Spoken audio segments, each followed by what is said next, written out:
ನಮಸ್ಕಾರ ಕರ್ನಾಟಕ. ಎಲ್ಲರೂ ಹೇಗಿದ್ದೀರಾ? ಎಲ್ಲರೂ ಚೆನ್ನಾಗಿದ್ದೀರಾ ಅಂದ್ಕೊಂಡಿದ್ದೀನಿ. ಮತ್ತೊಂದು ವಿಡಿಯೋಗೆ ಸುಸ್ವಾಗತ.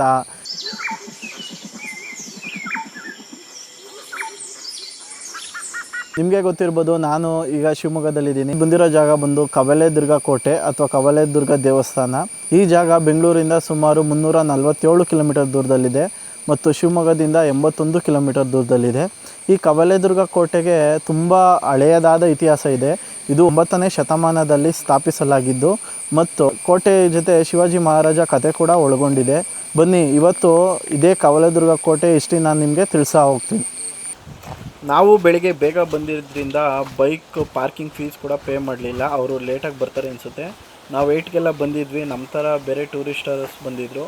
ಸೊ ಬೈಕ್ನ ಪಾರ್ಕ್ ಮಾಡಿ ನಾವು ಈ ಥರ ಜಾಗದಲ್ಲಿ ಹೋಗಬೇಕು. ಇದು ಪ್ರೈವೇಟ್ ಪ್ರಾಪರ್ಟಿ. ನಮಗೆ ಪಾರ್ಕಿಂಗ್ ಏರಿಯಾಯಿಂದ ನಾವು ಬೆಟ್ಟದ ಸ್ಟಾರ್ಟಿಂಗ್ ಪಾಯಿಂಟ್ ಹೋಗೋ ತನಕ ಪ್ರೈವೇಟ್ ಪ್ರಾಪರ್ಟಿ. ಸೊ ಇಲ್ಲಿಂದ ನಾವು ನಡ್ಕೊಂಡು ಹೋಗಬೇಕು. ಮುಂದೆ ನಮಗೆ ಕವಲೇದುರ್ಗ ಬೆಟ್ಟ ಹತ್ತೋ ಜಾಗ ಸಿಗುತ್ತೆ. ಇದೇ ಕವಲೇದುರ್ಗಗೆ ಕೋಟೆಗೆ ಮತ್ತು ದೇವಸ್ಥಾನಕ್ಕೆ ಹೋಗೋ ದಾರಿ. ಇದು ಕಾಂಪೌಂಡ್ ಹಾಕಿರ್ತಾರೆ. ಇದನ್ನು ತೆಗೆದುಕೊಂಡು ನಾವು ಮುಂದೆ ಹೋಗಬೇಕು. ಆಗಲೇ ತುಂಬ ಜನ ಬಂದಿರೋ ಕಾರಣ ಎಲ್ಲ ಹೋಗ್ತಾ ಅವರೇ. ಈ ಕವಲೇದುರ್ಗಕ್ಕೆ ಎಂಟ್ರಿ ಟೈಮಿಂಗ್ಸ್ ಬಂದು ಮಾರ್ನಿಂಗ್ 8ಇಂದ ಈವ್ನಿಂಗ್ 5 ತನಕ ಟ್ರೆಕ್ಕಿಂಗ್ ಟೈಮಿಂಗ್ಸು. ಯಾವುದೇ ಎಂಟ್ರಿ ಫೀಸ್ ಇಲ್ಲ. ಆನ್ಲೈನಲ್ಲಿ ಟಿಕೆಟ್ ಬುಕ್ ಮಾಡಬೇಕು ಅಂತಲೂ ಇಲ್ಲ. ಡೈರೆಕ್ಟ್ ಎಂಟ್ರಿ ಇದೆ ಇದಕ್ಕೆ. ನಮ್ಮ ಎದುರುಗಡೆ ಕಾಣ್ತಾ ಇದೆಯಲ್ಲ ಬೆಟ್ಟ, ಅದೇ ಕವಲೇದುರ್ಗ ಕೋಟೆ.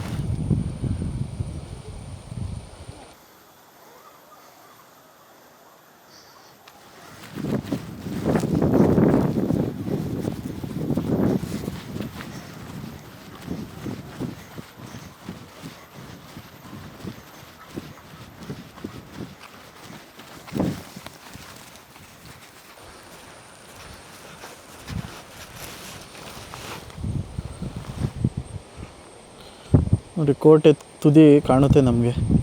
ಕಲ್ಲಿಂದ ಕಟ್ಟಿರೋ ಕೋಟೆ.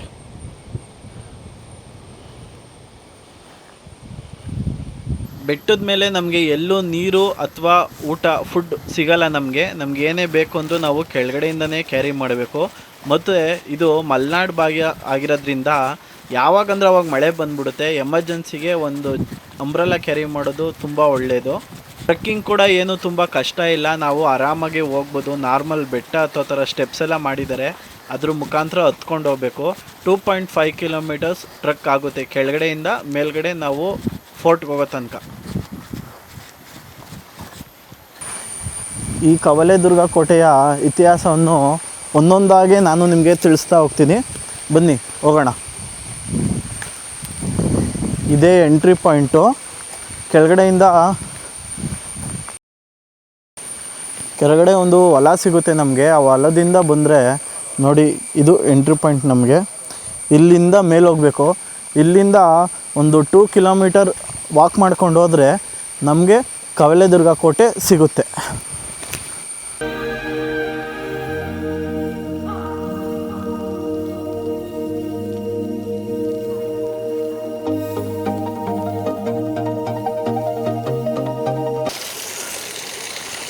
ಬಂದ್ವಿ ಕೋಟೆ ಹತ್ರ. ಇದೇ ಕೋಟೆಯ ಫಸ್ಟ್ನೇ ಎಂಟ್ರೆನ್ಸ್ ಪಾಯಿಂಟ್.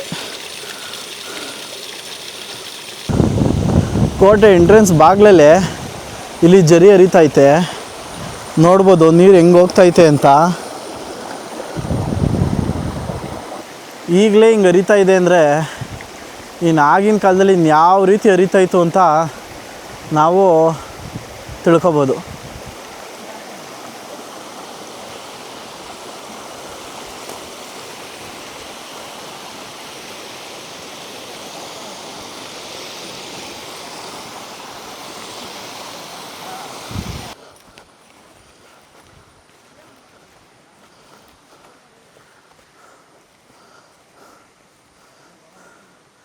ನಮಗೆ ಕವಲೇದುರ್ಗ ಕೋಟೆ ಹಿಸ್ಟ್ರಿ ಎಂಟ್ರೆನ್ಸಲ್ಲೇ ಹಾಕಿರ್ತಾರೆ, ಓದ್ಕೋಬೋದು.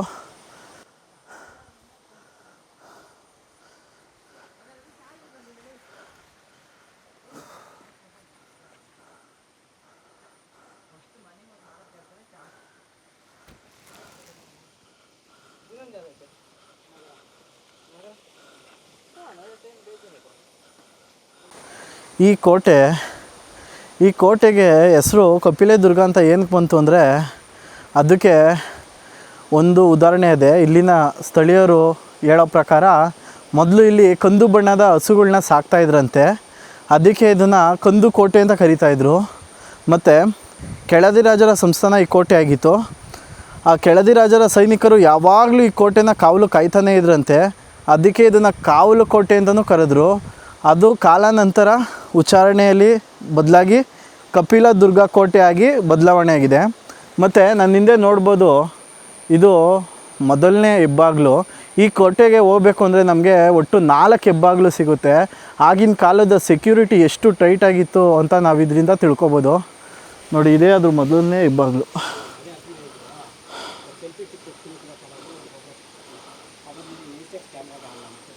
ನೋಡಿ, ಇದೇ ಮೊದಲನೇ ದ್ವಾರ ಅಥವಾ ಹೆಬ್ಬಾಗಿಲು. ಈ ಕೋಟೆನ ಆಗಿನ ಕಾಲದಲ್ಲೇ ಸುಣ್ಣ ಮತ್ತು ಬೆಲ್ಲ ಉಪಯೋಗಿಸಿ ಕಟ್ಟಿರೋದು. ಏನಕ್ಕಂದರೆ ಬೆಲ್ಲ ಸಿಹಿ ಅಂಶ ಆಗಿರೋದ್ರಿಂದ ಅದು ಕಲ್ಲನ್ನ ಕಚ್ಕೊತಿತ್ತು, ಅಳ್ಳಾಡ್ದಂಗೆ ಕುತ್ಕೋತಾಯಿತ್ತು ಅನ್ನೋ ಕಾರಣಕ್ಕೆ ಇದನ್ನು ಆ ರೀತಿ ಕಟ್ಟಿರೋದು. ಆಗಿನ ಕಾಲದಲ್ಲಿ ಯಾವ ರೀತಿ ಟೆಕ್ನಾಲಜಿ ಇತ್ತು ಅಂತ ನಾವು ಅರ್ಥ ಮಾಡ್ಕೊಬೋದು. ಇಷ್ಟಪ್ಪ ಕಲ್ಲನ್ನ ಎತ್ತಿಕ್ಕಿದ್ದಾರೆ ಅಂದರೆ ಆಗಿನ ಕಾಲದಲ್ಲಿ ಎಷ್ಟು ಸ್ಟ್ರಾಂಗ್ ಇದ್ದರು ಮನುಷ್ಯರು ಅಂತ ಕೂಡ ನಮಗೆ ಇದರಿಂದ ತಿಳಿಯುತ್ತೆ.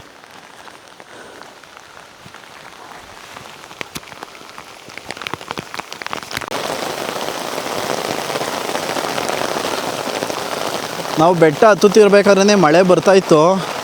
ಈ ಮಳೆ ಬರ್ತಿರೋದ್ರಿಂದ ಇಲ್ಲಿಯ ಪರಿಸರ ಎಷ್ಟು ಸೌಂದರ್ಯವಾಗಿ ಕಾಣ್ತಿತ್ತು ಅಂದರೆ ಇದನ್ನು ನಾನು ಮಾತಲ್ಲಿ ಎಕ್ಸ್ಪ್ಲೇನ್ ಮಾಡೋಕ್ಕಾಗೋದೇ ಇಲ್ಲ ಅಂದ್ಕೊಂಬಿಡಿ.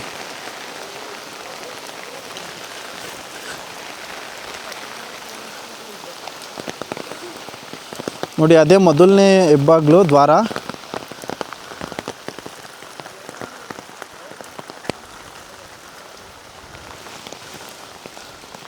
ನೋಡಿ, ಆಗಿನ ಕಾಲದಲ್ಲಿ ಇಲ್ಲೇನೋ ರೂಮ್ ಥರ ಕಟ್ಟಿದ್ರು, ಅದೆಲ್ಲ ನಾಶವಾಗಿ ಈ ಕೋಟೆಗೆ ತುಂಬ ಜನ ಅಟ್ಯಾಕ್ ಮಾಡಿದ್ದಾರೆ. ಔರಂಗಜೇಬನ ಸೈನ್ಯದಿಂದ ಹಿಡ್ಕೊಂಡು ಹೈದರ್ ಅಲಿಯ ಸೈನ್ಯದ ತನಕ ಈ ಕೋಟೆನ ನಾಶ ಮಾಡವ್ರೆ.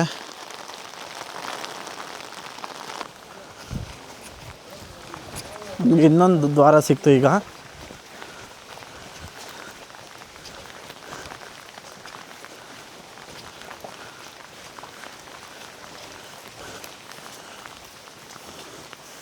ನಾವು ನೋಡ್ಬೋದು ಇಲ್ಲಿ ಸೈನಿಕರದ್ದು ಕೆತ್ತನೆ ಮಾಡಿರೋದು.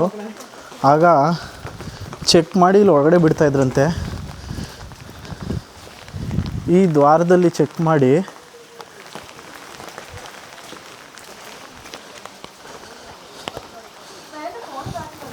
ನೋಡಿ, ಇಲ್ಲಿಂದ ಅವ್ರನ್ನ ಒಳಗೆ ಬಿಡ್ತಾಯಿದ್ರು. ಏನಕ್ಕೆ ಅದ್ರ ಕಾರಣ ಅಂದರೆ ಯಾರಾದರೂ ಮಾರುವೇಷದಲ್ಲಿ ಬಂದು ಈ ಕೋಟೆನ ಅಟ್ಯಾಕ್ ಮಾಡಿಬಿಡ್ತಾರೆ ಅಂದ್ಬಿಟ್ಟು ಈ ರೀತಿ ಮಾಡ್ತಾಯಿದ್ರು. ನೋಡಿ, ಅಲ್ಲಿಂದ ಎಂಟ್ರಿ ಆಗಿ ಇಲ್ಲಿಂದ ಎಕ್ಸಿಟು. ಸೈನ್ಯನೇ ಬಿಡ್ಕೋಬೇಕಂದ್ರೆ ಈ ದ್ವಾರದಿಂದ ಬಿಡ್ಕೊತಾ ಇದ್ರಂತೆ.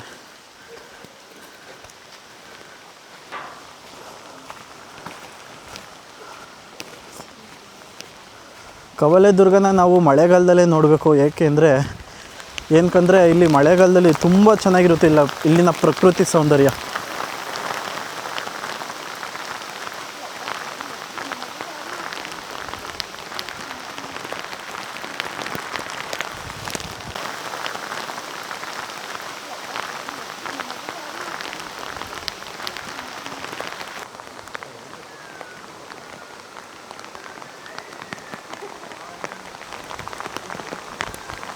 ಹಕ್ಕಿಗಳು ಕೂಗೋ ಶಬ್ದ, ಮಳೆಯ ಸದ್ದು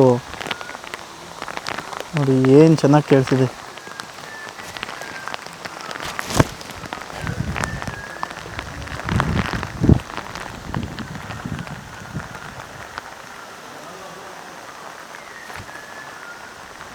ಈ ಹಕ್ಕಿ ಈ ಮಳೆಯಲ್ಲೇ ಅಂತ ಈ ಥರ ಕೂಗೋದು ನೋಡ್ರಿ, ಅದು ಸದ್ದು ಕೇಳಿಸುತ್ತೆ.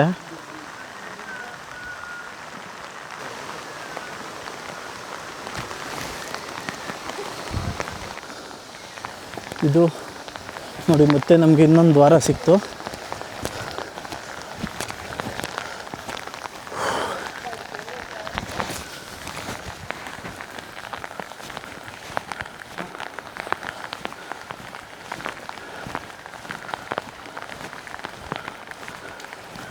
ನೋಡಿ, ಇಲ್ಲೂ ಸೈನಿಕರ ಚಿತ್ರ ಇದೆ. ಇಲ್ಲಿಂದ ಅವ್ರನ್ನ ಒಳಗಡೆ ಕರ್ಕೊಂಡು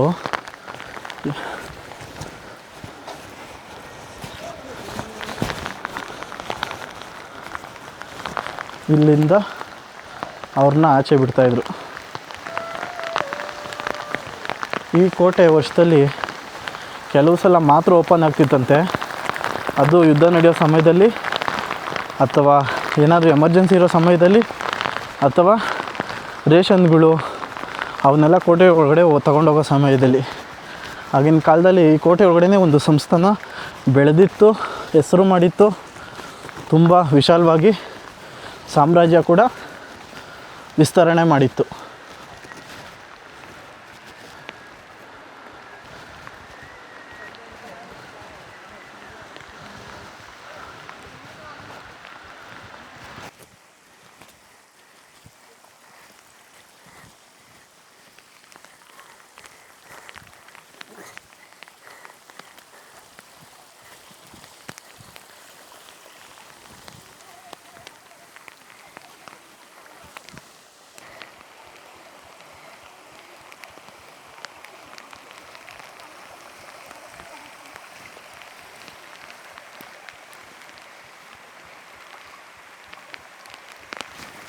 ನೋಡಿ ಮೇಲ್ಗಡೆಯಿಂದ ಈ ಕೋಟೆ ಯಾವ ರೀತಿ ಕಾಣ್ತಾ ಇತ್ತು ಅಂತ.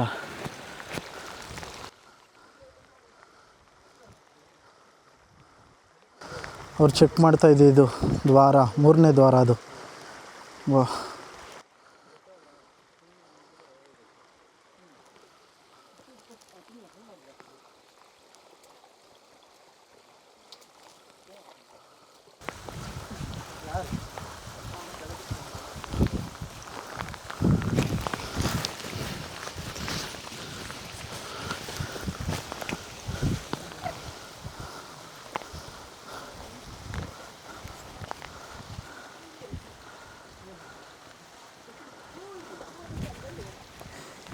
ಈ ಜಾಗ ನೋಡ್ತಾ ಇದ್ರೆ ನನಗೆ ಒಂದು ಸಲ ಹೌಸ್ ಆಫ್ ದ ಡ್ರ್ಯಾಗನ್ ನೆನಪು ಬಂದ್ಬಿಡ್ತು.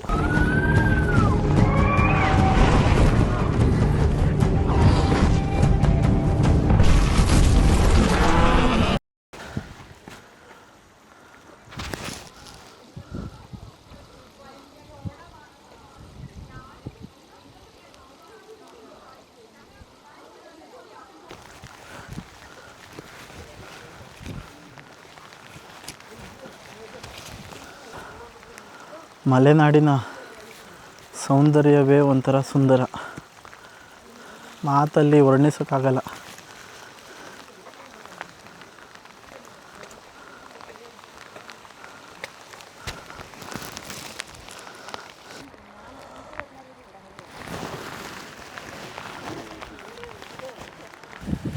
ಇದೇ ಕೋಟೆಯ ಕೊನೆಯ ದ್ವಾರ ಅಥವಾ ಕೊನೆಯ ಚೆಕ್ ಪಾಯಿಂಟ್ ಅಥವಾ ಕೊನೆಯ ಹೆಬ್ಬಾಗಿಲು.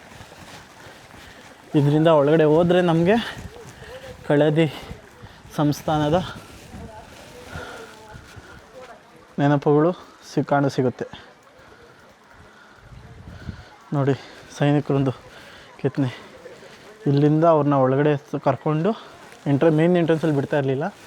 ಇಲ್ಲಿಂದ ಒಳಗಡೆ ಕರ್ಕೊಂಡು ಚೆಕ್ ಮಾಡಿ ಕೊನೆಯದಾಗಿ ಇಲ್ಲಿಂದ ಬಿಡ್ತಾಯಿದ್ರಂತೆ. 9ನೇ ಶತಮಾನದಲ್ಲಿ ಎಂಥ ಸ್ಟ್ರಾಂಗ್ ಆಗಿರೋ ಕೋಟೆನ ಕಟ್ಟೋರೆ ನೋಡಿ. ಇವತ್ತಿಗೂ ಇದು ಇದೆ ಅಂದರೆ ಹೇಗೆ?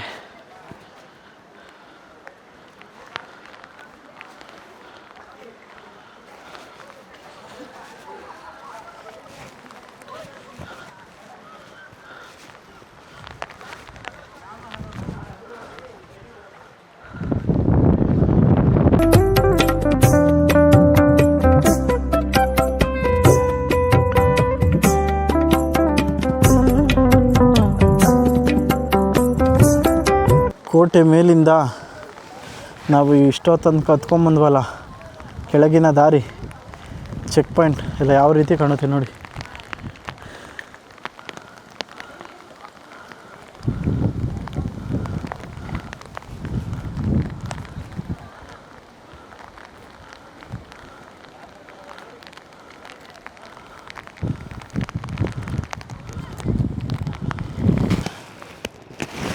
ಈಗ ನಾವು ನೋಡ್ತಾ ಇದ್ದೀವಲ್ಲ, ಇದು ಕೋಟೆಯ ತುದಿಯ ಭಾಗ.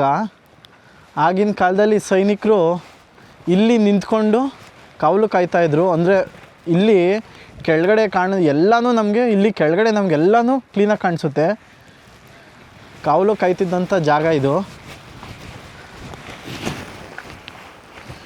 ನೋಡಿ. ಇಲ್ಲಿಂದ ನಿಂತ್ಕೊಂಡು ನೋಡಿದ್ರೆ ನಮಗೆ ಸುತ್ತಲಿನ ಪ್ರದೇಶ ಎಷ್ಟು ವಿಶಾಲವಾಗಿ ಕಾಣುತ್ತೆ. ಎಷ್ಟೇ ದೂರದಿಂದ ಯಾರಾದರೂ ಅಟ್ಯಾಕ್ ಮಾಡೋಕ್ಕೆ ಬರ್ತಾಯಿದ್ದಾರೆ ಅಂದ್ರೂ ಇಲ್ಲಿಂದ ನೋಡಿಬಿಟ್ಟು ಅವ್ರನ್ನ ಕಂಡುಹಿಡಿಬೋದಿತ್ತು. ಇದೇ ಆಗಿನ ಕಾಲದಲ್ಲಿ ಈ ಕೋಟೆಗೆ ಇದ್ದಿದ್ದ ಒಂದು ಬಲ. ಕಾಡಿರೋದ್ರಿಂದ ಯಾರು ಯಾವ ಕಡೆಯಿಂದ ಅಟ್ಯಾಕ್ ಮಾಡಿದ್ರು ಕಂಡುಹಿಡಿಬೋದಿತ್ತು.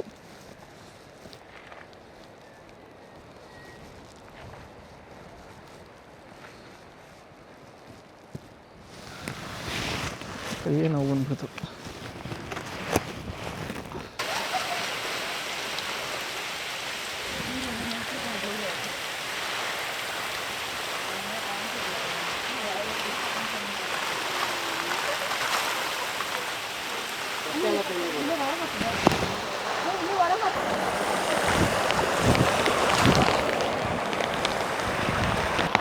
ನಾನು ಆಗಲೇ ಹೇಳಿದ್ನಲ್ಲ ನೋಡಿ, ಇದೇ ಕಾಶಿ ವಿಶ್ವನಾಥ ಸ್ವಾಮಿ ದೇವಸ್ಥಾನ.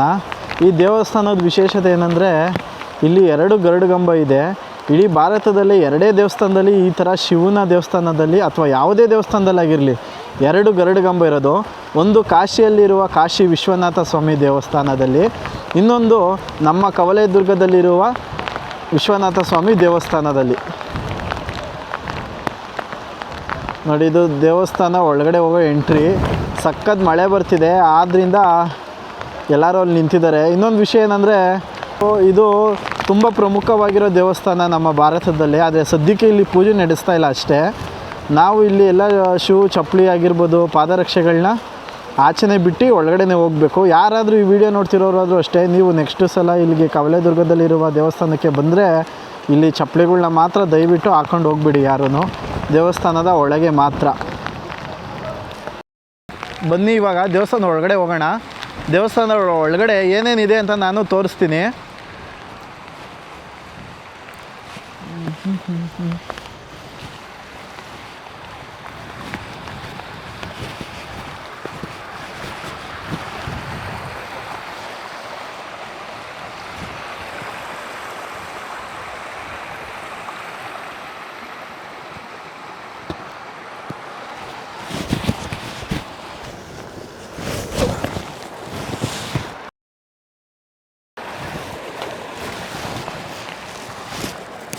ಇದೇ ಎಂಟ್ರಿ ಪಾಯಿಂಟು, ಎಂಟ್ರೆನ್ಸು.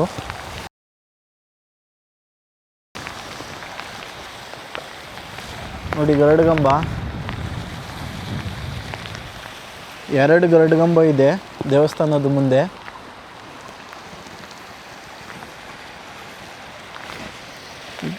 ಇದು ಹೋಗೋ ದಾರಿ ಮಳೆ ಬಂದಿದ್ದರಿಂದ ನೀರು ತುಂಬಿಕೊಂಡು ಎಲ್ಲ ಮುಳುಗೋಗಿದೆ ಅಷ್ಟೇ ನೀರಲ್ಲಿ.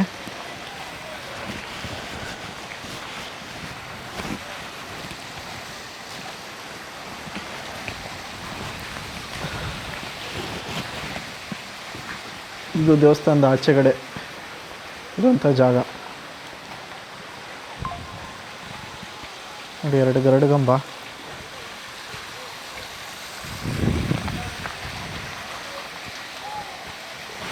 ನೋಡಿ, ಇದು ದೇವಸ್ಥಾನದ ಒಳಗಡೆ ಹೋಗೋ ಜಾಗ.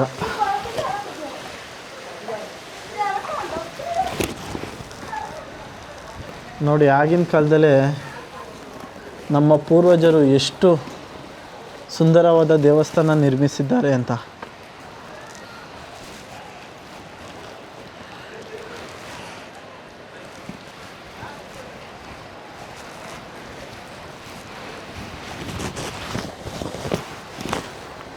ಇಲ್ಲಿ ಶಿವನನ್ನು ಪೂಜಿಸಲಾಗುತ್ತಿತ್ತು. ಆದರೆ ಈಗ ಇಲ್ಲಿ ಯಾವುದೇ ಪೂಜೆ ಪುನಸ್ಕಾರ ನಡೆಯುತ್ತಿಲ್ಲ. ಒಳಗಡೆ ಶಿವಲಿಂಗ ಇದೆ, ಆದರೆ ನಾವು ನೋಡೋಕ್ಕೆ ಕಾಣುತ್ತೆ, ಬಟ್ ಕ್ಯಾಮ್ರಾದಲ್ಲಿ ಟಾರ್ಚ್ ಲೈಟ್ ಆನ್ ಮಾಡಿ ಕೂಡ ತೋರಿಸ್ತಾ ಇದ್ದೀನಿ, ಕ್ಲೀನಾಗಿ ಕಾಣ್ತಾ ಇಲ್ಲ.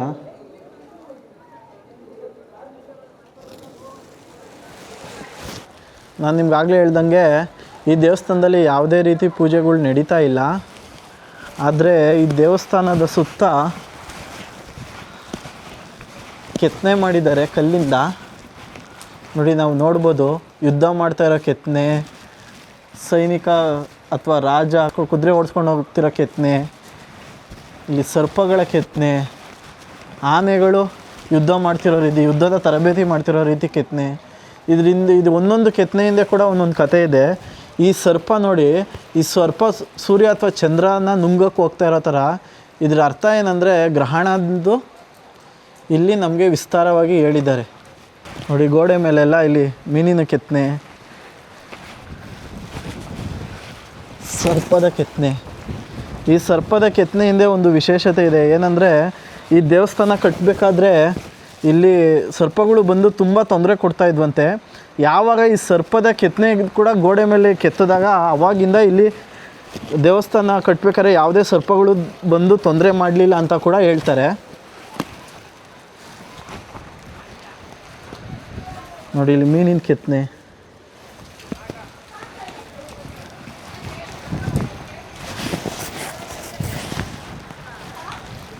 ಆನೆಗಳು ಯುದ್ಧದ ತರಬೇತಿ ಮಾಡ್ತಾ ಇರೋದು, ಸರ್ಪ ಚಂದ್ರನನ್ನು ನುಂಗ್ತಾ ಇರೋದು, ಅಲ್ಲಿ ಸೂರ್ಯನ ನುಂಗ್ತಾ ಇರೋದು ಕಾಣಿಸ್ತು. ನೋಡಿ ಇಲ್ಲಿ ಚಂದ್ರದ ಕೆತ್ತನೆ ಇದೆ, ಸರ್ಪ.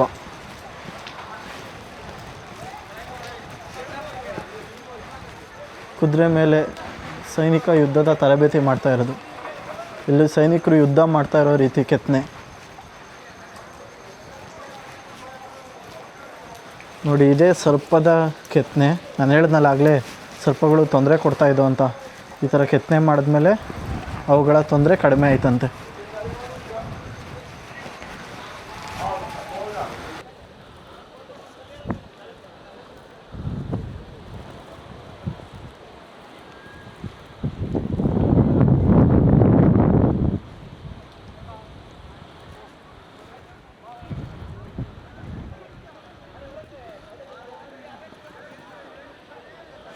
ಈಗ ನಮ್ಮ ಮುಂದೆ ಕಾಣ್ತಾ ಇತ್ತಲ್ಲ, ಇದು ನೀರಿನ ಟ್ಯಾಂಕು. ಆಗಿನ ಕಾಲದಲ್ಲಿ ಈ ಕೆಳದಿ ಸಂಸ್ಥಾನಕ್ಕೆ ನೀರು ಸಪ್ಲೈ ಮಾಡ್ತಿದ್ದಂಥ ನೀರಿನ ಟ್ಯಾಂಕು. ನೋಡಿ ಈ ಥರ ಕಾಣುತ್ತೆ. ನೋಡಿ ನೀರಿನ ಟ್ಯಾಂಕು.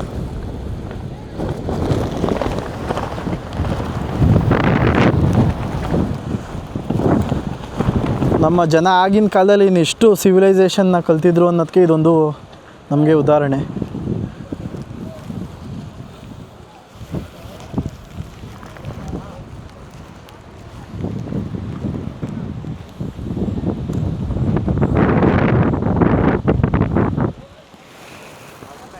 ನೋಡಿ ಈಗ ನಾವು ನೋಡ್ತಾ ಇರೋ ಜಾಗ ಸೈನಿಕರು ಕಾವಲು ಕಾಯ್ತಿದ್ದಂಥ ಒಂದು ಏರಿಯಾ.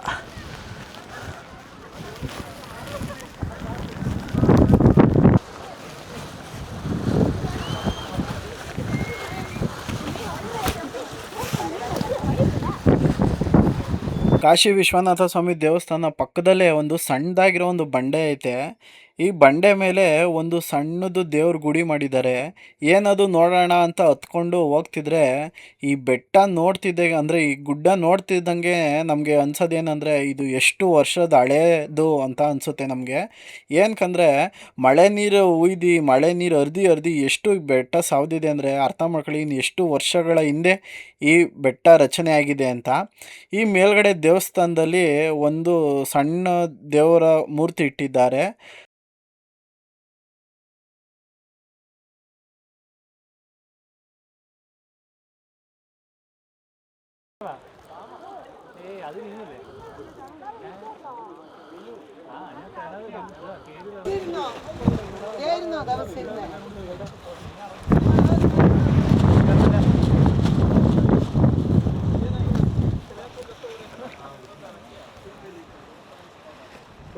ನೋಡಿ ಇವಾಗ ನಮಗೆ ದೇವಸ್ಥಾನ ಕಾಣಿಸ್ತಿದೆ, ಕಾಶಿ ವಿಶ್ವನಾಥ ಸ್ವಾಮಿ ದೇವಸ್ಥಾನ. ಅಲ್ಲಿಂದ ಕರೆಕ್ಟಾಗಿ 1 ಕಿಲೋಮೀಟರ್ ಮುಂದಕ್ಕೆ ಹೋದರೆ ನಮಗೆ ಕೆಳದಿ ರಾಜ್ಯದ ಅರಮನೆ ಸಿಗುತ್ತೆ. ಅದೇ ಅರಮನೆಯಲ್ಲಿ ಕೆಳದಿ ಚೆನ್ನಮ್ಮನವರ ಪಟ್ಟಾಭಿಷೇಕ ಕೂಡ ನಡೆದಿತ್ತು. ಈಗ ಅಲ್ಲಿಗೆ ಹೋಗ್ತಾ ಇದ್ದೀನಿ, ಬನ್ನಿ ಹೋಗೋಣ. ನೋಡಿ ನನ್ನ ಹಿಂದೆ ದಾರಿ ಕಾಣ್ತಾ ಇತ್ತಲ್ಲ, ಇದೇ ಕೆಳದಿ ಚೆನ್ನಮ್ಮವರ ಅರಮನೆಗೆ ಹೋಗೋ ದಾರಿ. ನಾನು ಈ ಸ್ಥಳದ ಇತಿಹಾಸ ತಿಳ್ಕೊಬೇಕಾದ್ರೆ ಆ ಅರಮನೆ ಫೋಟೋ ನೋಡೇ ಬೇಜಾರಾಗ್ಬಿಟ್ಟೆ. ಆ ಅರಮನೆ ಎಷ್ಟು ದಾಳಿಗಳನ್ನ ನೋಡಿದೆ, ಆ ಅರಮನೆ ಎಷ್ಟು ದಾಳಿಗಳಿಗೆ ಒಳಗಾಗಿದೆ ಅದನ್ನು ನಾನು ನಿಮಗೆ ತೋರಿಸ್ತಾ ಹೋಗ್ತೀನಿ. ಬನ್ನಿ ಹೋಗೋಣ.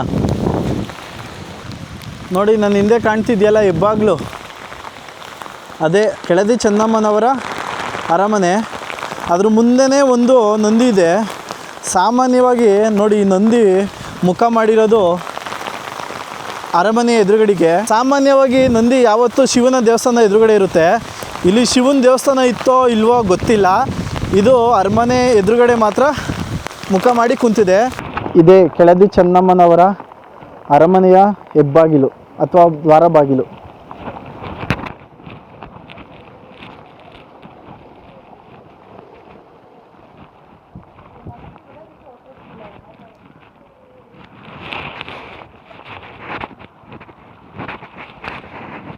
ನೋಡಿ ಈಗ ನಾವು ನೋಡ್ತಾ ಇದ್ದೀವಲ್ಲ, ಇದು ಆಗಿನ ಕಾಲದಲ್ಲಿ ನೀರನ್ನ ಸ್ಟೋರೇಜ್ ಮಾಡ್ಕೊಳ್ಳೋಕ್ಕೆ ಬಳಸ್ತಿದ್ದಂಥ ಒಂದು ಮಳಿಗೆ ಏನಾದರೂ ಹೇಳ್ಬೋದು. ಇದು ಕಲ್ಲಿಂದ ಮಾಡಿರುವಂಥದ್ದು, ಬೇಷ್ ಅಂತರ. ಈಗಿನ ಕಾಲದಲ್ಲಿ ಡ್ರಮ್ ಉಪಯೋಗಿಸ್ತೀವಲ್ಲ ನಾವು, ಆ ಥರ ಡ್ರಮ್ ಥರ ಮಾಡಿರೋದು. ನೋಡಿ ಇದು ಕೂಡ ಅದೇ ರೀತಿ ನೀರನ್ನ ಸ್ಟೋರ್ ಮಾಡೋಕ್ಕೋಸ್ಕರ ಬಳಸ್ತಿದ್ದಂಥ ಒಂದು ಟ್ಯಾಂಕ್. ಇದು ಕೆಳದಿ ಚೆನ್ನಮ್ಮನವರ ಅರಮನೆಯ ಹೆಬ್ಬಾಗಿಲು. ನೋಡಿ ಇಲ್ಲಿದೆ ಕೆಳದಿ ಚೆನ್ನಮ್ಮನವರ ಅರಮನೆ. ಎಲ್ಲ ಸಂಪೂರ್ಣವಾಗಿ ನಾಶವಾಗಿರುವಂಥ ಜಾಗ ಇದು. ನೋಡಿ ಇದೇ ಅರಮನೆಯ ಜಾಗ. ಈ ಅರಮನೆ ಎಷ್ಟು ವಿಶಾಲವಾಗಿದೆ ಅಂದರೆ ತುಂಬ ದೊಡ್ಡದಾಗಿದೆ. ಇದ್ರ ಜಾಗದ ಇನ್ನೊಂದು ವಿಶೇಷತೆ ಏನಂದರೆ, ಈಗ ನಾನು ಹಿಂದೆ ಕಾಣ್ತಾ ಇದೆಯಲ್ಲ, ಇದೇ ಕೆಳದಿ ಚೆನ್ನಮ್ಮನವರ ಅರಮನೆ. ಆಗಿನ ಕಾಲದಲ್ಲಿ ಕೆಳದಿ ಚೆನ್ನಮ್ಮನವರ ಅರಮನೆ. ಇದು ಈ ರೀತಿ ಆಗಿರೋಕ್ಕೆ ಕಾರಣ ಯುದ್ಧ. ಹೌದು, ಯಾವ ರೀತಿ ಅಂತ ನಾನು ನಿಮಗೆ ಒಂದೊಂದೇ ಹೇಳ್ತಾ ಹೋಗ್ತೀನಿ. ಈ ಕತೆ ಬಂದು ಸುಮಾರು ಶಿವಾಜಿ ಮಹಾರಾಜರ ಸಮಯದಲ್ಲಿ. ಆಗ ಔರಂಗಜೇಬು ಹಿಂದೂಗಳನ್ನು ಸರ್ವನಾಶ ಮಾಡಲೆಂದು ಹಿಂದೂಗಳು ಎಲ್ಲೆಲ್ಲಿ ಸಿಗ್ತಾರೋ ಆವಾಗ ಅವ್ರನ್ನೆಲ್ಲ ಸಾಯಿಸ್ಕೊಂಡು ಬರ್ತಾನೆ. ಆಗ ಶಿವಾಜಿ ಮಹಾರಾಜರು ಅಥವಾ ಮರಾಠ ಸಂಸ್ಥಾನದವರು ಹಿಂದೂಗಳನ್ನೆಲ್ಲ ಒಂದುಗೂಡಿಸಿ ಔರಂಗಜೇಬ್ನ ವಿರುದ್ಧ ಹೋರಾಡಬೇಕು ಅಂತ ಇರ್ತಾರೆ. ಆಗ ಈ ಔರಂಗಜೇಬ್ನ ಎದುರು ನಿಂತಿದ್ದು ಶಿವಾಜಿ ಮಹಾರಾಜರು. ಅವರು ಔರಂಗಜೇಬ್ನ ವಿರುದ್ಧ ನಿಂತು ಹಿಂದೂ ರಾಜರನ್ನೆಲ್ಲ ಒಂದು ಮಾಡಿ ಯುದ್ಧ ಮಾಡ್ತಾಯಿದ್ರು. ಅವರ ಎರಡನೇ ಮಗನಾಗಿರುವ ರಾಜಾರಾಮು ಎಲ್ಲ ಹಿಂದೂ ರಾಜರೊಟ್ಟಿಗೆ ಮಾತಾಡಿ ಎಲ್ಲರನ್ನೂ ಒಂದು ಮಾಡ್ತಾ ಇರ್ತಾರೆ. ಈ ವಿಷಯ ತಿಳಿದ ಔರಂಗಜೇಬು ರಾಜಾರಾಮ್ನನ್ನು ಕೊಲ್ಲಲು ತಿಳಿಸ್ತಾನೆ.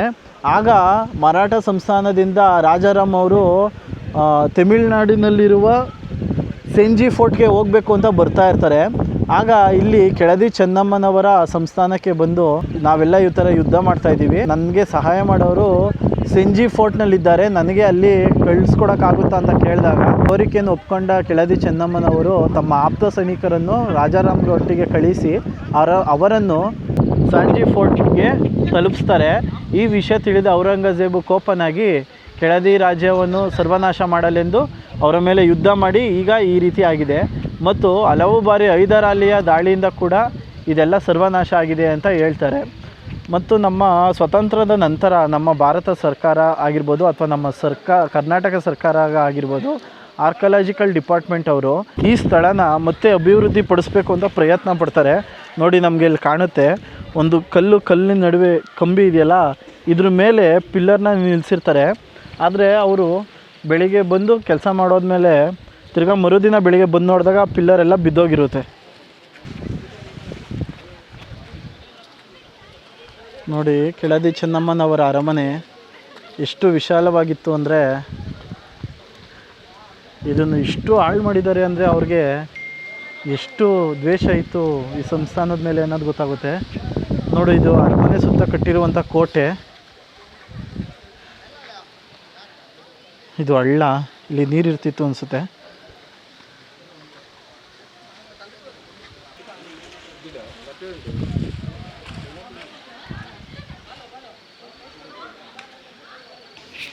ನೋಡಿ ನಮ್ಗೆ ಇವಾಗ ಕಾಣ್ತಾ ಇತ್ತಲ್ಲ ಆ ಪಿಲ್ಲರ್ ಸೆಂಟ್ರಲ್ಲಿ ಹೋಲು, ನೋಡಿ ಈ ಪಿಲ್ಲರ್ ಸೆಂಟ್ರಲ್ಲಿ ಹೋಲು ಇಲ್ಲಿ ಕಂಬಿ ಹಾಕಿ ಇದನ್ನು ಆರ್ಕಿಯಾಲಜಿಕಲ್ ಡಿಪಾರ್ಟ್ಮೆಂಟ್ ಅವರು ರೆಡಿ ಮಾಡ್ತಾಯಿದ್ರಂತೆ.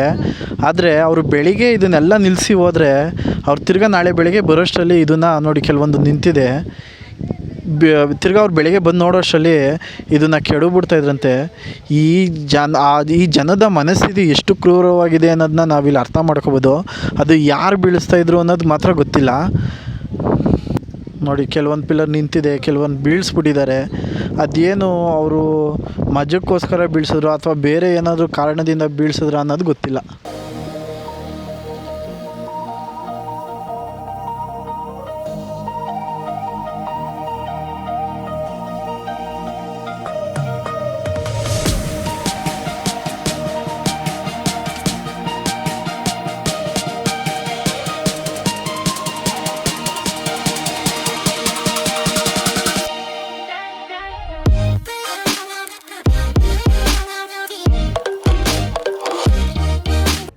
ನೋಡಿ ನಿಲ್ಲಿಸಿರೋ ಪಿಲ್ಲರ್ನೆಲ್ಲ ಬೀಳ್ಸಿರೋದು ಇದು.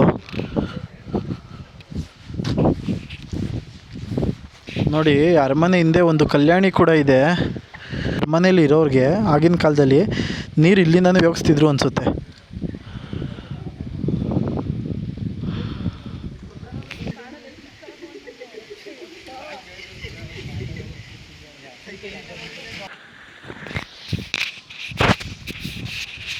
ನೋಡ್ರಿ ಅರಮನೆ ಸುತ್ತ ಇರೋ ಕೋಟೆ ಇದೆಯಲ್ಲ, ಆ ಕೋಟೆ ಲ್ಯಾಂಡ್ ಸ್ಲೈಡ್ ಆಗಿ ಬಿದ್ದಿರೋದು. ಆದರೆ ಈ ಅರಮನೆ ಮಾತ್ರ ಯುದ್ಧ ಮಾಡಿದಾಗ ಬೀಳಿಸಿರೋದು. ನೋಡಿ ಇದು ಸುತ್ತ ಅರಮನೆ ಸುತ್ತಿದ್ದಂತಹ ಕೋಟೆ. ಕೋಟೆಗೆ ಹತ್ತುವ ಮೆಟ್ಲು.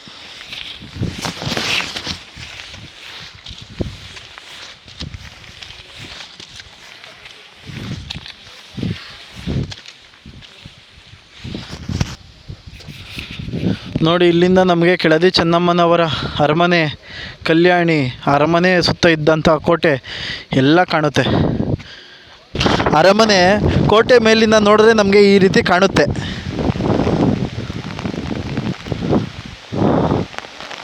ಈ ಚೆನ್ನಮ್ಮನವರ ಅರಮನೆ ಎಷ್ಟು ವಿಶಾಲವಾಗಿತ್ತು ಅಂತ ಇದು ನಾವು ಕೋಟೆ ಮೇಲಿಂದ ನಿಂತ್ಕೊಂಡು ನೋಡಿದ್ರೆ ನಮಗೆ ಈ ರೀತಿ ಕಾಣುತ್ತೆ. ಹಿಂದೆಗಡೆ ಕಲ್ಯಾಣಿ, ಮುಂದೆ ಅರಮನೆ, ಅರಮನೆಯ ಸುತ್ತ ಕೋಟೆ, ಕೋಟೆಯ ಬಾಗಿಲು.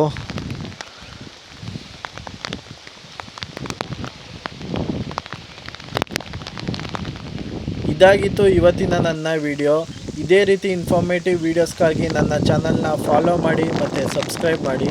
ಈ ವಿಡಿಯೋ ನಿಮಗೆ ಇಷ್ಟ ಆಗಿದ್ದರೆ ಲೈಕ್ ಮಾಡಿ ಮತ್ತು ನಿಮ್ಮ ಫ್ರೆಂಡ್ಸ್ ಮತ್ತು ಫ್ಯಾಮಿಲಿಗೆ ಶೇರ್ ಮಾಡೋದನ್ನ ಮರಿಬೇಡಿ.